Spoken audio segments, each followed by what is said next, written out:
Right, so we got it all back together, not 2.5 hours later, and then I found out that this guy wouldn't take grease.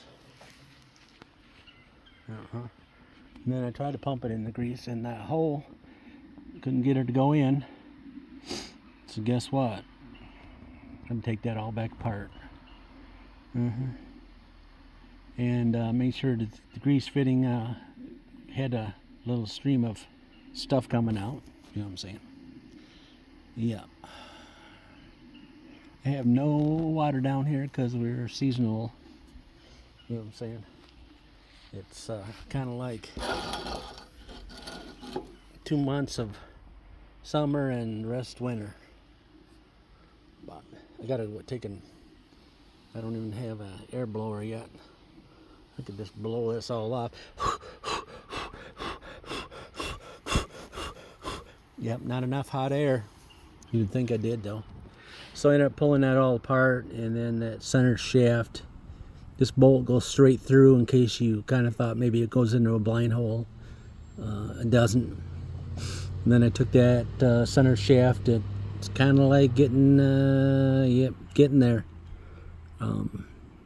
Not the smoothest. So you run her on the wire wheel, polished her up, and use a little bit of the breakaway and polish the shaft. You can tell I got the color of rust on my hand.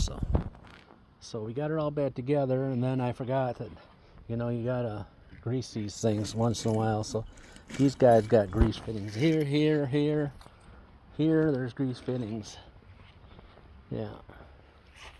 And then I almost forgot that this guy also has grease fitting right there, right yonder. One there. Careful on the too much grease is not good on the other side of it. You know what I'm saying? I can barely run a camera along greasing that. You might want to put a very light film of something because the problem is with this stuff is it collects all this sand, and then it turns into a sand machine. Oh, look, sure glad I looked at that, because that guy was falling apart right there. That one's good.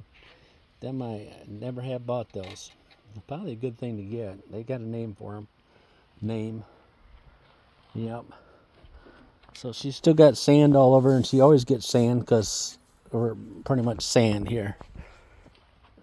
Yep. Replaced that belt last year. You have to go back and look at a video. I got a playlist that's half done and half not done. Yep. If you watch my videos long enough, you'll understand why. Yep. Half done. I'm the guy with many projects and none of them are done. Yep. I did put a little grease on this stuff right here, because I think that a little grease on the rust spots probably wouldn't hurt. A little grease on there, so at least there's some sort of oil preservative, keep that from just rusting on through. All right, there we go. I got to grease those 3 points and put that back together, and it'll be the second video on this finally assembled deal. I'm trying to think back. Should probably take one of these guys apart and see if I can just replace that bearing and see what the difference is in cost on those guys. Never have done anything to that yet. It doesn't leak. I'm not going to say that it's, needs service yet until it's broken, right? That's the American way, I've told. Don't fix until it's broken, and then when it's broken, it costs you much more. Yeah. And just buy new, right? New. New's better. Not.